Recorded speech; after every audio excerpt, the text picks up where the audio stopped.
নমস্কার, আমি সুদীপ্তা। এভি নিউজে আপনাদের সকলকে স্বাগত। প্রথমেই চোখ রাখবো নিউজ হেডলাইন্সে।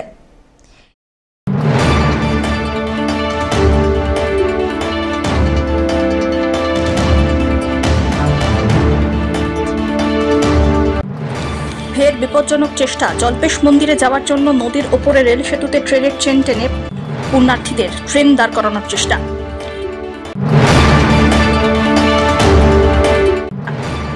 হলদিবাড়ি থেকে জল্পেশের পথে ভক্তদের বর্ণাঢ্য যাত্রা। শ্রাবণী উৎসবকে ঘিরে শোভাযাত্রার আয়োজন হলদিবাড়ি শ্রাবণী উৎসব উদযাপন কমিটির।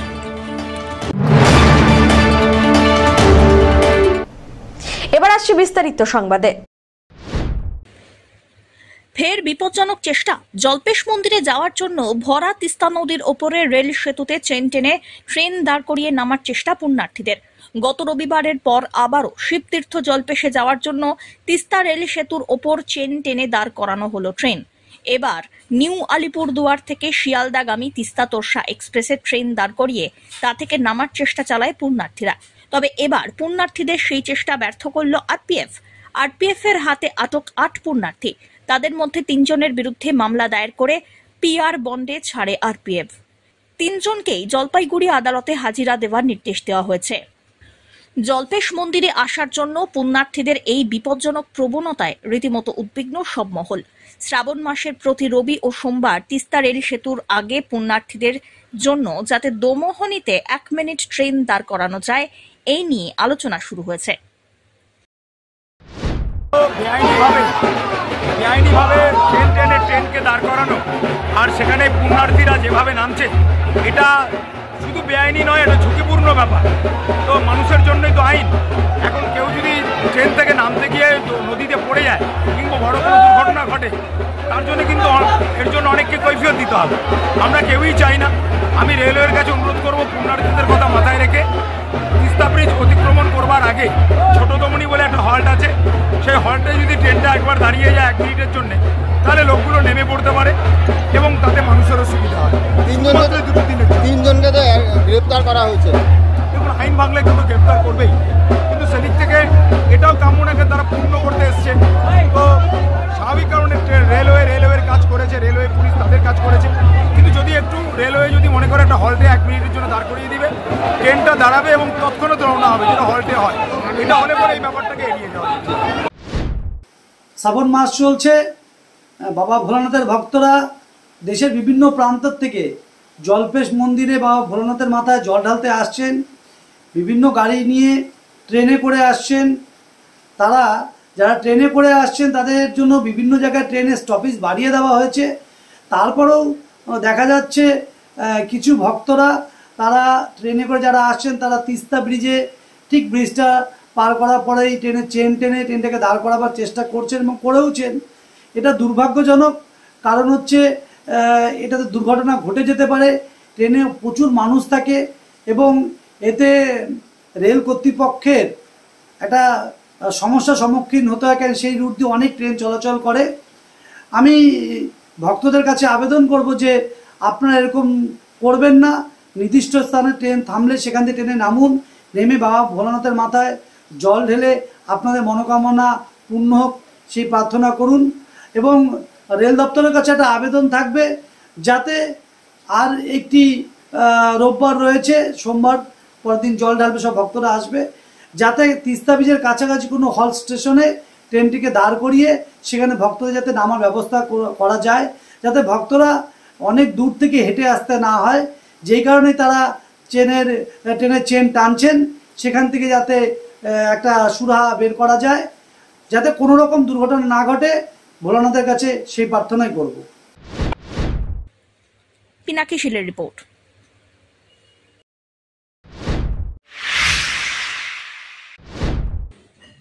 হলদিবাড়ি থেকে জল্পেশের পথে ভক্তদের বর্ণাঢ্য যাত্রা। শ্রাবণী উৎসবকে ঘিরে প্রত্যেক বছরের মতো এবছরেও শোভাযাত্রার আয়োজন করল হলদিবাড়ি শ্রাবণী উৎসব উদযাপন কমিটি। রবিবার সকাল থেকেই ভক্তদের উচ্ছ্বাসে মুখরিত হয়ে ওঠে সমগ্র এলাকা। প্রায় 100টি ব্যান্ড পার্টি, 150টি 4 চাকার গাড়ি এবং প্রায় 3000 ভক্ত একত্রিত হয়ে জল্পেশে মহাদেবের উদ্দেশ্যে যাত্রা শুরু করেন। সকাল থেকেই নারী পুরুষ ভক্তরা রঙিন পোশাক, ঢাক, ঢোল, শঙ্খ এবং উলুধ্বনিতে শোভাযাত্রাকে রীতিমতো উৎসব মুখর করে তুললেন। রাস্তা জুড়ে ভক্তদের বোল বাম ধ্বনি আর ভজন কীর্তনের সুরে ভরে ওঠে চারপাশ। যাত্রার নিরাপত্তার জন্য পুলিশের পক্ষ থেকে বিশেষ ব্যবস্থা নেওয়া হয়। হলদিবাড়ি থেকে জল্পেশের এই যাত্রা শুধু ধর্মীয় ভক্তির প্রতীক নয়, বরং স্থানীয় মানুষের মেলন মেলা এবং ঐতিহ্যেরও ধারক ও বাহক বলেই মনে করা হচ্ছে। শ্রাবণ উৎসব উদযাপন কমিটির ব্যবস্থাপনার প্রতিবারের ন্যায় এবারও আমরা আনন্দ উল্লাসের মাধ্যমে শ্রাবণ উৎসব উদযাপন করতে চলেছি। এবারের আমাদের প্রস্তুতি পর্ব সম্পূর্ণভাবে হয়ে গেছে। আমরা আর কিছুক্ষণ পরেই আমরা জল্পেশ মহাধামের উদ্দেশ্যে রওনা দিব। আমরা এবার প্রায় 150 ফোর-হুইলার 4 চাকা যান নিয়ে আমরা জল্পেশ মহাধামের উদ্দেশ্যে আমরা রওনা দিতে চলেছি।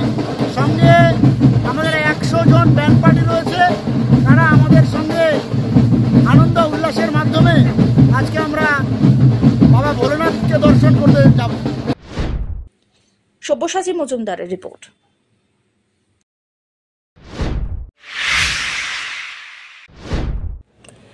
একটানা প্রায় 23 দিন বন্ধ থাকার পর অবশেষে চালু হলো জলপাইগুড়ি মেডিকেল কলেজের সদর হাসপাতালের এক্স-রে পরিষেবা। গত 9 তারিখ বিকল হয়ে পড়ে যন্ত্র, বন্ধ হয়ে যায় পরিষেবা। সমস্যায় পড়তে হয় রোগী এবং তার আত্মীয়দের। হাসপাতাল কর্তৃপক্ষের বক্তব্য, যে সংস্থা মেশিনের রক্ষণাবেক্ষণের দায়িত্বে রয়েছে তাদের দ্রুত পদক্ষেপ করতে বলা হয়, কিন্তু যান্ত্রিক সমস্যার কারণে দীর্ঘ সময় লেগে যাওয়ায় ভোগান্তি বাড়ছিল। শেষ পর্যন্ত পরিষেবা চালু হওয়ায় খুশি রোগী এবং তাদের পরিবার। এর আগে কি এসেছিলেন? হ্যাঁ, এর আগে এসেছিলেন। তখন কি বলেছেন? তখন বন্ধ ছিল, এখন আজকে আসছি, আজকে খুলছি।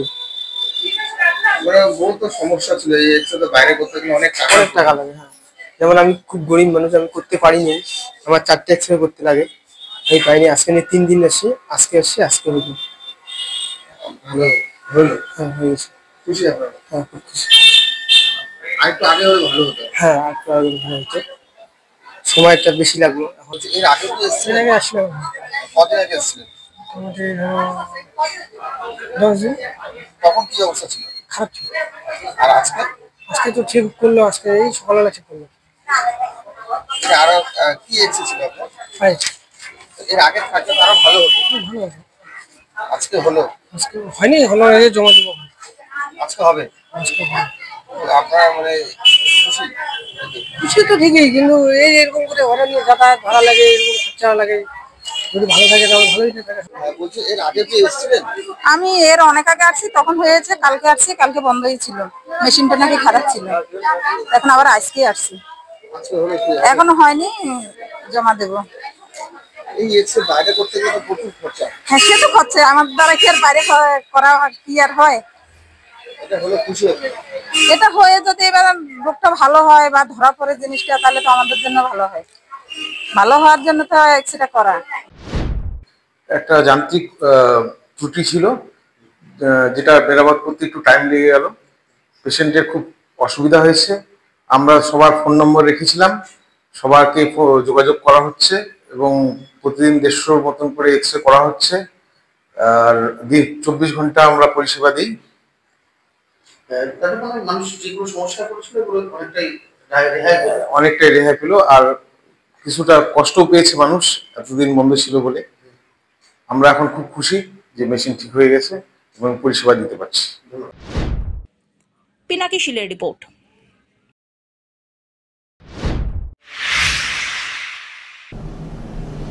নিয়ে নিচ্ছে ছোট্ট একটি বিরতি, ফিরে আসছি বিরতির পর, সঙ্গে থাকুন।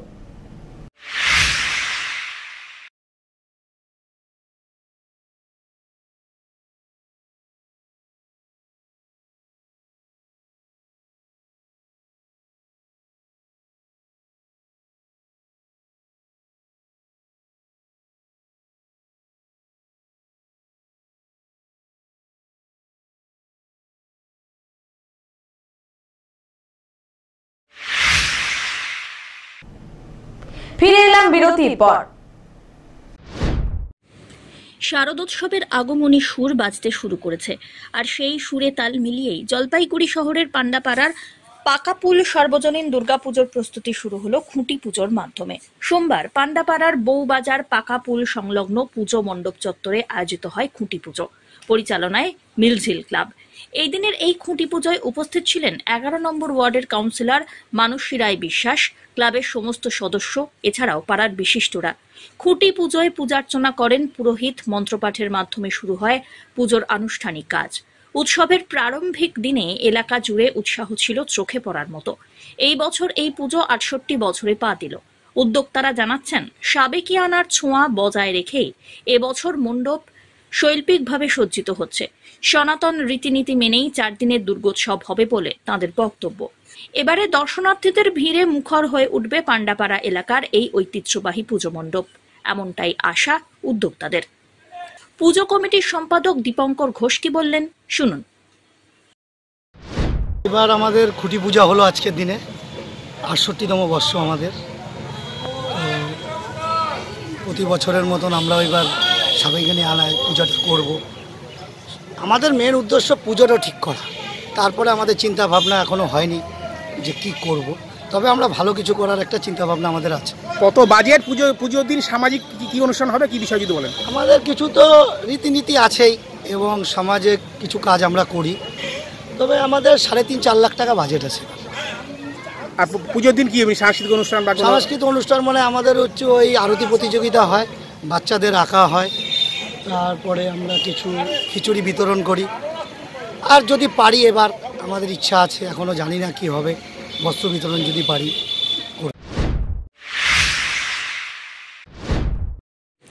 পাখিরচক বিধানসভা নির্বাচন, তার আগে দলবদলের পরম্পরায় নাম লেখালেন দলের কর্মী সমর্থকরা। জলপাইগুড়ি জেলা সদর ব্লক 2 নম্বরের বেলাকোবা অঞ্চলের বানিয়াপাড়া বুথের 20টি পরিবার থেকে প্রায় 60 জন বিজেপি, সিপিআইএম এবং কংগ্রেস দল ছেড়ে তৃণমূলে যোগদান করলেন জলপাইগুড়ি জেলা তৃণমূল কংগ্রেসের SC/ST OBC সেলের সভাপতি কৃষ্ণ দাসের হাত ধরে। আজকে বেলাকোবা বানিয়াপাড়া বুথ থেকে 20টা পরিবার এরা বিভিন্ন দল থেকে আমাদের তৃণমূলে যোগদান করলেন। বেলাকোবা অঞ্চল আমরা একটু 24-এর ভোটে পিছায় আছি এবং পঞ্চায়েত ভোটে খুব টক্কর হয় সেখানে। ধীরে ধীরে আমরা বিভিন্ন জায়গায় জয়েনিংটা করাচ্ছি। আশা করছি এই জয়েনিংয়ের ফলে আগামী 26 যে রেজাল্ট, সেই রেজাল্ট আমরা ভালো করতে পারবো।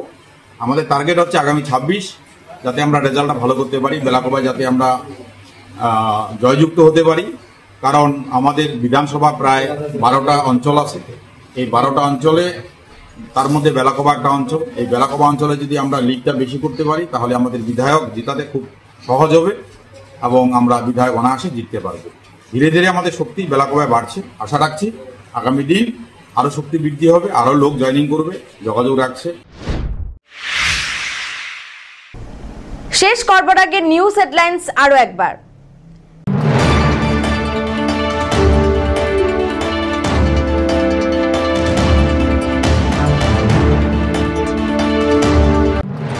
ফের বিপজ্জনক চেষ্টা, জল্পেশ মন্দিরে যাওয়ার জন্য নদীর ওপরে রেল সেতুতে ট্রেনের চেন টেনে পুণ্যার্থীদের ট্রেন দাঁড় করানোর চেষ্টা।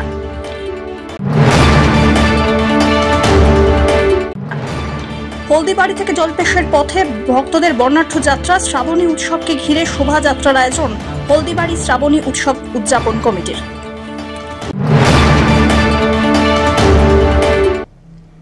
এখনকার মতন এভি নিউজ এ পর্যন্তই। পরবর্তীতে আসছি আরো সংবাদ নিয়ে, দেখতে থাকুন আমার ভিশন। নমস্কার।